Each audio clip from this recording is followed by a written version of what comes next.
Atenção, emissoras da Rede Globo. 5 segundos para o próximo programa.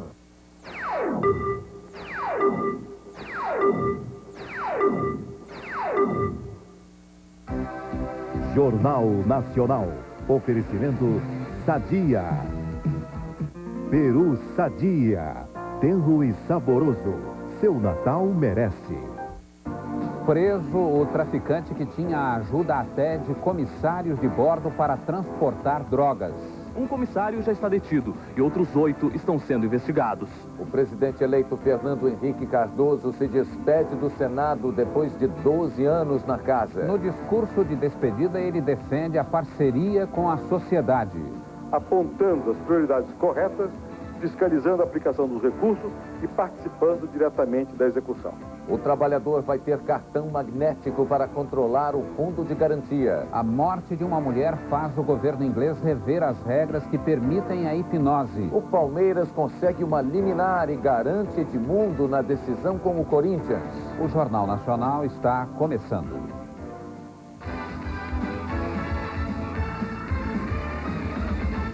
A operação de combate ao crime desmonta a principal quadrilha de distribuição de cocaína para os morros cariocas. O chefe dos traficantes usava até comissários de bordo para passar a droga no Aeroporto Internacional do Rio.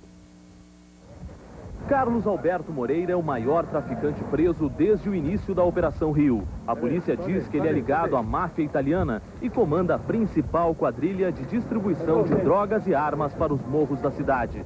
O traficante também é dono de uma loja de carros importados que, de acordo com a polícia, era usada como fachada para os negócios da quadrilha.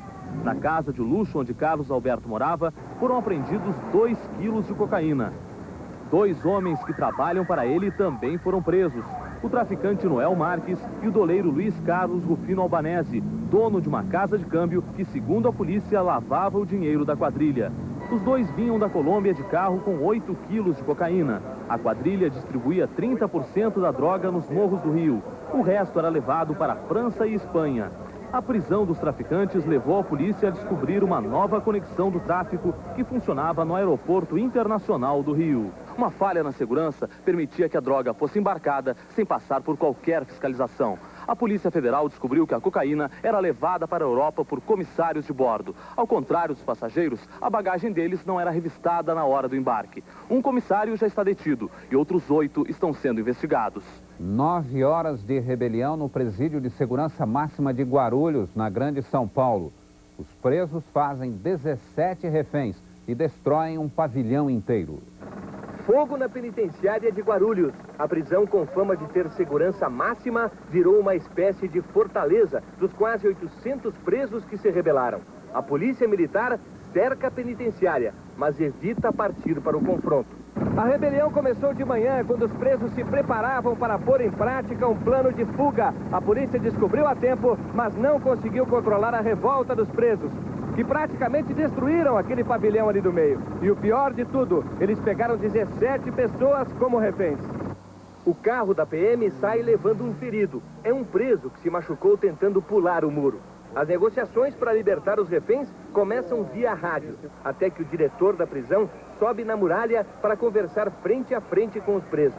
O acordo não sai e a tropa de choque é imediatamente chamada. Temendo a violência, os parentes dos presos entram em pânico. Durante todo o dia, nenhum tiro foi disparado. E depois de 8 horas de muita tensão, a polícia anunciou que os reféns foram libertados sãos e salvos. A greve dos carteiros em vários estados do Brasil ameaça as entregas de Natal. Cartões e encomendas estão empilhados nos Correios. Na Paraíba, a entrega de cartas foi prejudicada e a direção dos Correios está remanejando o pessoal para normalizar os serviços. No Pará, a greve atingiu uma parte dos 500 carteiros da capital. A correspondência sai com atraso. Para evitar que o serviço pare de vez, funcionários de outros setores podem ser convocados. Em Brasília, o presidente dos Correios disse que vai fazer tudo para manter as entregas de fim de ano. A empresa tem esquemas alternativos para continuar prestando o seu serviço dentro da normalidade a toda a população brasileira. Em São Paulo, houve piquete para impedir a passagem de caminhões na maior garagem dos Correios. Essa sala, onde os carteiros separam a correspondência, ficou vazia. Nas agências, o atendimento era quase normal, mas a maioria das cartas não seguiu seu destino. Este é o maior centro de triagem de correspondências da América Latina. Por aqui passam por dia cerca de 10 milhões de cartas. Perto do Natal, esse número pode dobrar. Por isso, cada dia de greve significa uma montanha de trabalho acumulado. A greve paralisou também a entrega de produtos importados. Nenhum pacote saiu hoje do centro de triagem. Trabalho mesmo só na fiscalização da Receita. Mas sem os funcionários dos Correios, a pilha de encomendas e presentes aumenta a cada hora. Os funcionários dos Correios terão amanhã às 9 horas a primeira audiência de conciliação. Eles querem aumento de 168%. A seguir, uma inglesa morre depois de um espetáculo de hipnotismo. Enquanto o futuro não chega, os aposentados sofrem nos postos da Previdência.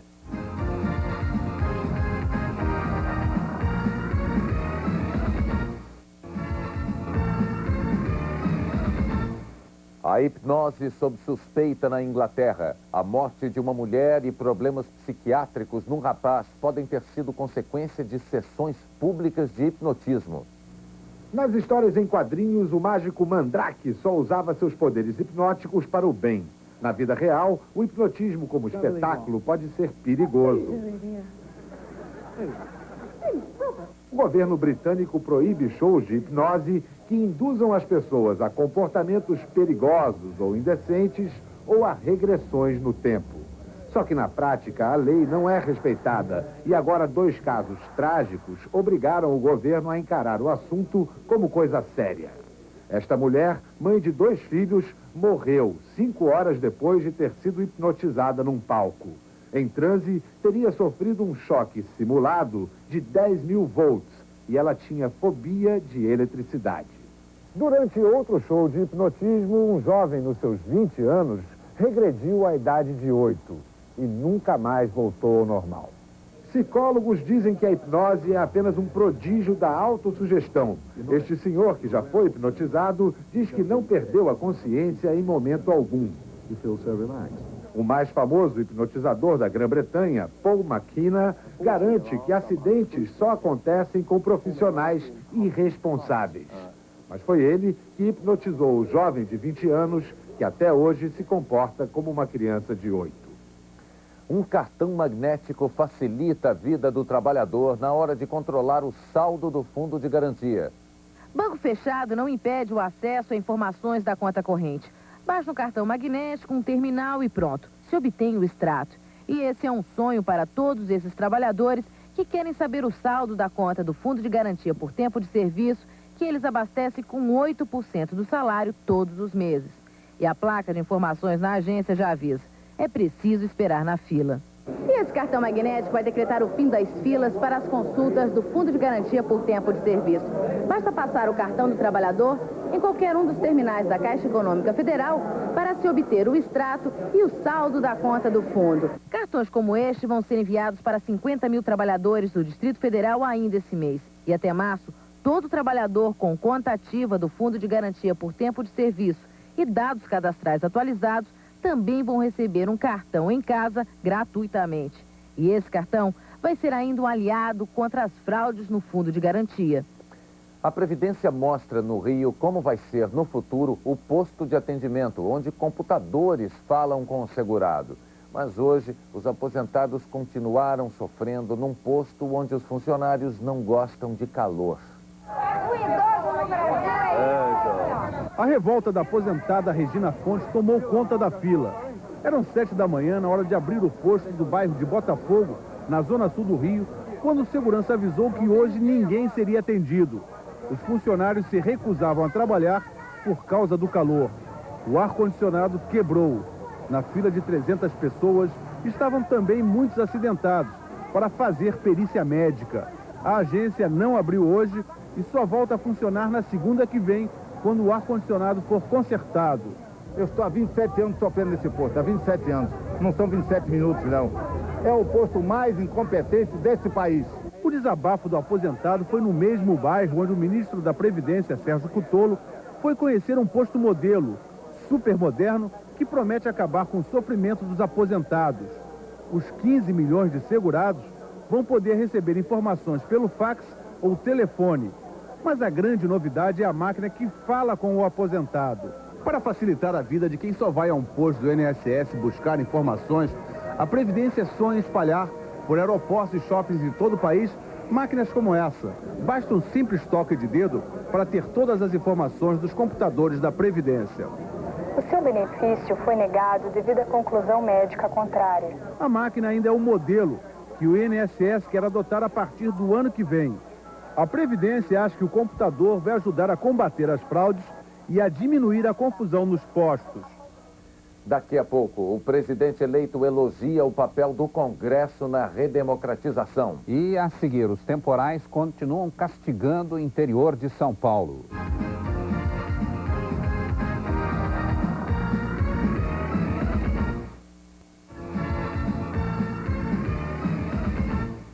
Uma tecnologia para salvar vidas.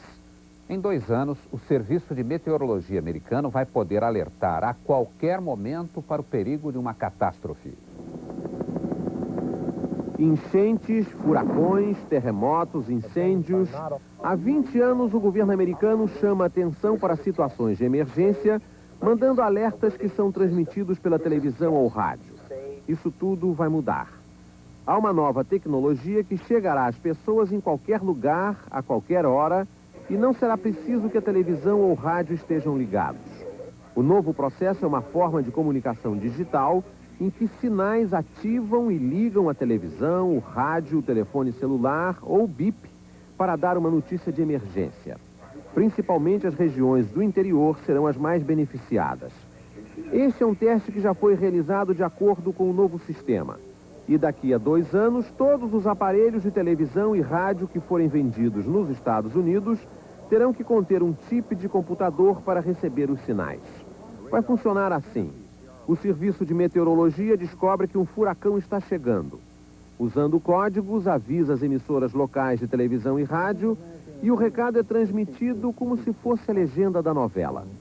A maior preocupação do governo americano é que o sistema seja usado apenas para transmitir emergências. Se cair nas mãos erradas, pode ser um estrago. O presidente Itamar Franco chega no fim da noite ao Brasil depois de passar 5 dias nos Estados Unidos. Ontem à noite, o presidente foi assistir ao balé Quebra-Nozes no Kennedy Center, em Washington. Ele chegou na limusine presidencial ao lado da embaixatriz Lúcia Flecha de Lima. Na calçada, o presidente se encontrou com a namorada, a professora June Drummond. Hoje cedo, o presidente deixou Washington. Na pista, se despediu com um abraço afetuoso do embaixador brasileiro nos Estados Unidos, Paulo Tarso Flecha de Lima. Tumulto no despejo de 600 famílias que invadiram um conjunto habitacional na zona leste de São Paulo. De manhã cedo, soldados da Polícia Militar cercaram o conjunto invadido em julho. Apesar da ordem da Justiça para que todos saíssem, alguns resistiram e houve confronto. A Fundação Roberto Marinho e a Empresa Brasileira de Pesquisa Agropecuária lançam um programa pioneiro de educação pelo rádio em áreas rurais.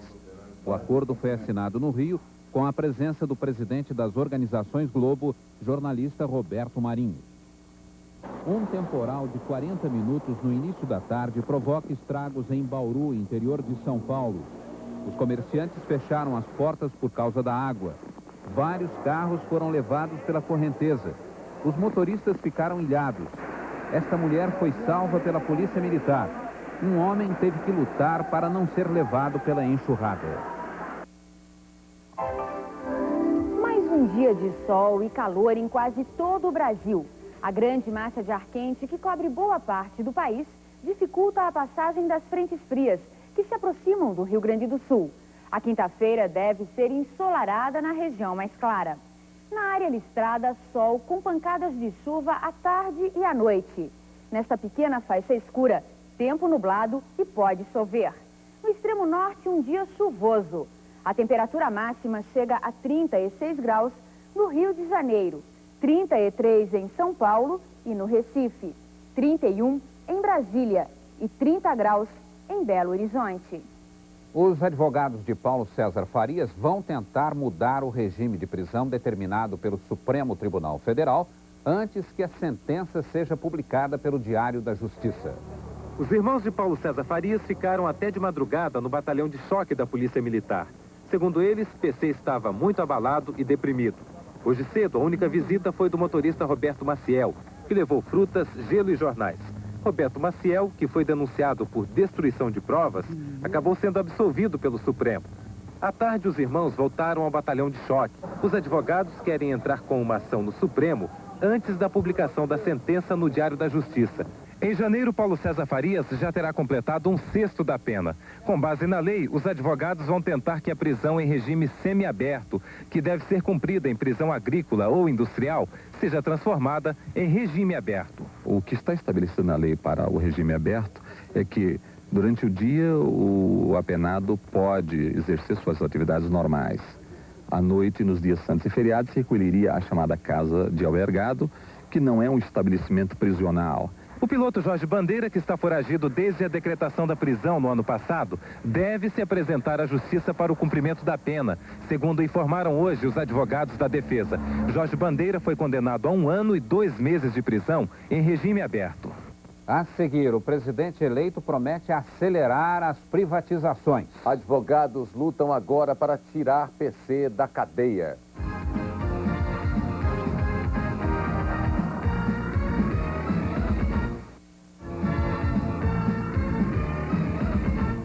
O presidente eleito Fernando Henrique se despede do Senado e reafirma as prioridades do futuro governo. De manhã, o presidente eleito só recebeu os assessores mais próximos para ajudar na preparação do discurso.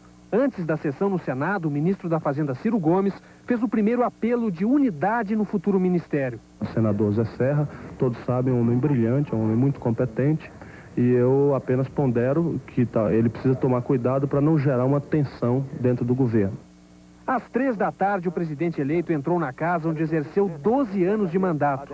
Foi muito cumprimentado, autografou um livro e foi direto para a tribuna. Falou durante 1 hora e 25 minutos para um plenário lotado. O presidente eleito atacou a corrupção e o clientelismo, defendeu a reforma na Constituição e a parceria com a iniciativa privada. Assim que terminou o discurso, o presidente eleito foi aplaudido. O primeiro a cumprimentá-lo foi um ex-professor de faculdade, o cientista político e deputado federal Florestan Fernandes, do PT de São Paulo. Depois, a fila de cumprimentos. Depois dos cumprimentos, a negociação. Assim que deixou o plenário do Senado, o presidente eleito Fernando Henrique Cardoso marcou um encontro na liderança do Partido Progressista na Câmara. Mas antes reuniu toda a bancada do PSDB, os atuais e os novos senadores e deputados do partido. A reunião do PSDB serviu para avaliar o discurso do presidente eleito e também para fortalecer a base parlamentar de apoio ao novo governo. Veja agora os principais trechos do discurso do presidente eleito. A transição democrática. Eu me animo a afirmar que chegamos ao fim da jornada da transição. Que a democracia brasileira finalmente repousa sobre alicerces firmes, embora seu travejamento institucional ainda demande reparos. A era Vargas. Resta, contudo, um pedaço do nosso passado político que ainda atravanca o presente e retarda o avanço da sociedade. Refiro-me ao legado da era Vargas, ao seu modelo de desenvolvimento autárquico e ao seu Estado intervencionista. Este modelo, que à sua época assegurou progresso e permitiu a nossa industrialização, começou a perder fôlego nos fins dos anos 70. Elogio ao presidente. Nas circunstâncias dificilíssimas que todos conhecemos, guiado pelo radar da intuição do estadista que hoje o Brasil aclama, Sua Excelência conseguiu salvar do naufrágio aquilo que merecia ser salvo. As medidas no sentido da abertura externa e de desestatização da economia, mas, sobretudo, a manutenção na agenda política das reformas fundamentais para um novo modelo de desenvolvimento. O país deve muito mais que isso a Itamar Franco. O governo continua. Preparo-me para assumir a presidência, não na atitude messiânica de quem se imagina portador de alguma missão inédita, Faço-o, sim, como orgulhoso continuador do trabalho do presidente Itamar Franco e como instrumento de uma agenda de mudanças amadurecida na sociedade e amplamente conhecida pelas forças políticas. O mercado externo. Daqui para frente, nosso lema terá que ser claramente exportar mais para importar mais. Não para produzir saldos comerciais gigantescos e acumulando reservas além dos 43 bilhões de dólares que temos depositados nos bancos internacionais. Importar bens de consumo também, mantendo uma proteção tarifária moderada para que os preços internos se aproximem dos preços internacionais e os ganhos de produtividade já ocorridos e por ocorrer se transfiram efetivamente para o conjunto da sociedade. Reforma fiscal. Com vistas a diminuir o custo da arrecadação e combater a sonegação, temos de eliminar alguns impostos e integrar as máquinas de arrecadação da União com a dos estados e municípios. Encontrar um ponto de equilíbrio entre as diferentes propostas de reforma é difícil, mas não creio que seja impossível.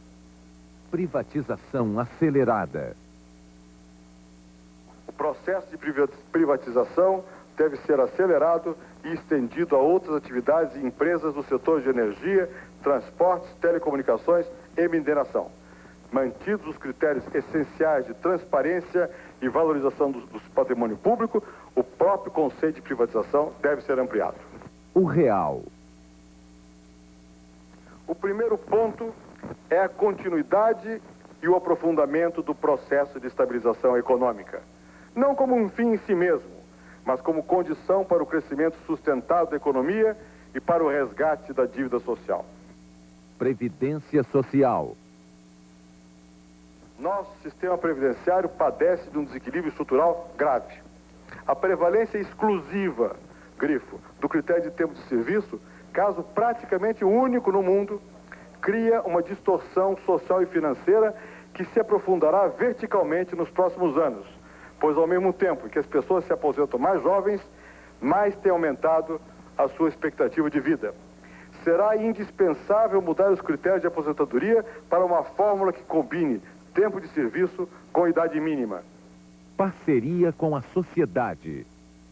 A parceria é fundamental. Não porque a comunidade possa substituir a ação do Estado, mas porque ela é indispensável para dar eficácia a essa ação, apontando as prioridades corretas, fiscalizando a aplicação dos recursos e participando diretamente da execução.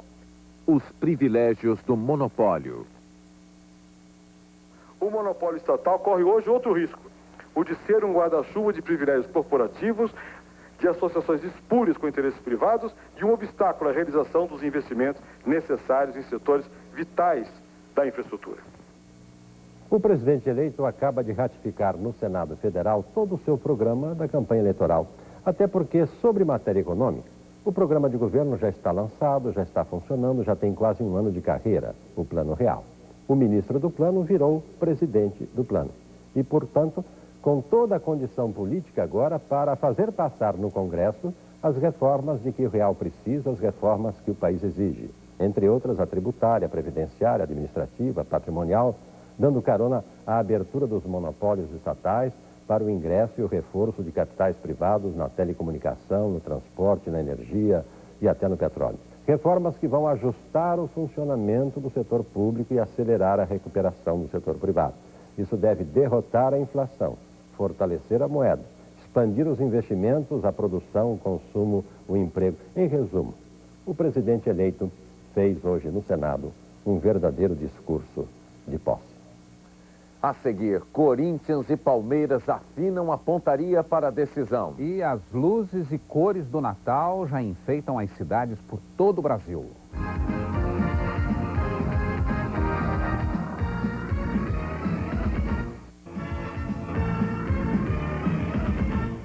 A Federação Internacional de Automobilismo decide. O inglês David Coulthard, que também assinou o contrato com a McLaren, é da Williams. E a mudança de autódromo para o próximo Grande Prêmio da Austrália dá até cadeia. Os ecologistas arrumaram a maior confusão no autódromo de Melbourne. 20 acabaram presos no protesto contra a derrubada de mais de 100 árvores para a construção do novo circuito da Fórmula 1. Em Portugal, o atual campeão Michael Schumacher testou o novo motor da Renault. No circuito do Estoril, o alemão da Benetton dirigiu a Ligier, que também usa os motores franceses. Um bandeirinha é agredido no jogo que deu ao Internacional o bicampeonato gaúcho. Tudo por causa deste pênalti não marcado pelo juiz Antônio Guerra. O preparador físico do Veranópolis, Luiz Parisi, entrou em campo e agrediu José Vicente Dias. O Inter venceu por 1-0 e conquistou o título por antecipação. A torcida do Palmeiras faz festa antes do início da decisão do Brasileiro e o Corinthians ensaia a sua principal arma. A jogada que botou o Corinthians na decisão ganhou todas as atenções no último treino realizado esta manhã. O pé esquerdo de Branco e o pé direito de Marcelinho são esperança de gols em bola parada. Com bola em movimento, no chão ou no ar, os olhos da Fiel estão voltados para o acrobático centroavante Viola. No Palmeiras, que reservou a parte da tarde para seu último treino, não há mais o que ensaiar. O time chega à decisão com a melhor campanha e como favorito disparado em todas as bolsas de aposta. O Palmeiras só não é considerado grande favorito por seus próprios jogadores. Numa final, e principalmente entre Palmeiras e Corinthians, você nunca pode levar isso em conta. O discurso da humildade, do respeito ao adversário, vale para quem está ali, dentro das quatro linhas. Fora de campo, na arquibancada, o que importa são os números, a estatística, o desempenho da equipe. E aí, para palmeirenses otimistas e mesmo pessimistas, fica impossível conter a euforia. Como é que vai ser o gol do título? Ele vai cruzou, Edmundo subiu, gol! Gol!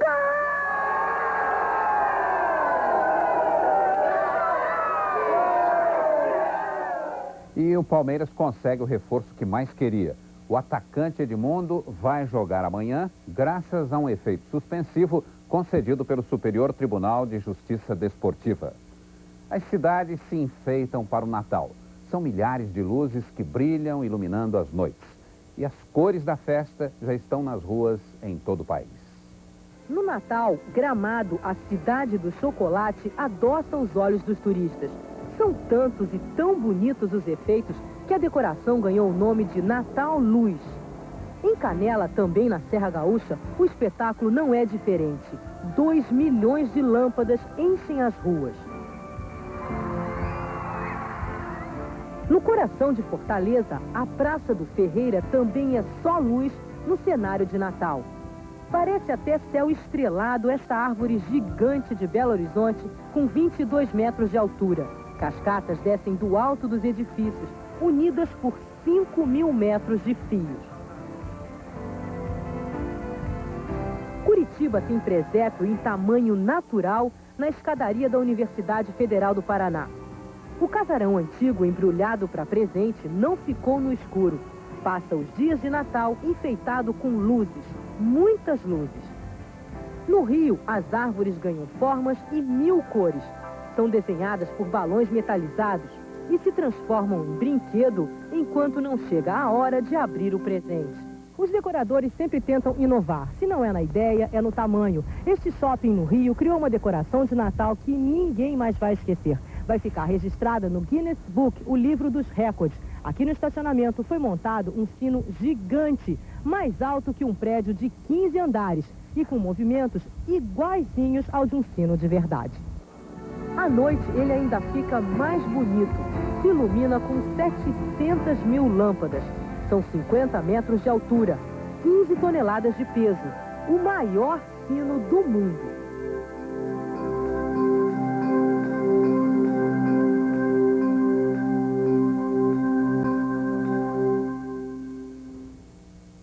Boa noite. Boa noite. EPTV, 20 horas e 51 minutos. Assista agora Pátria Minha. Jornal Nacional. Oferecimento Sadia. Peru Sadia.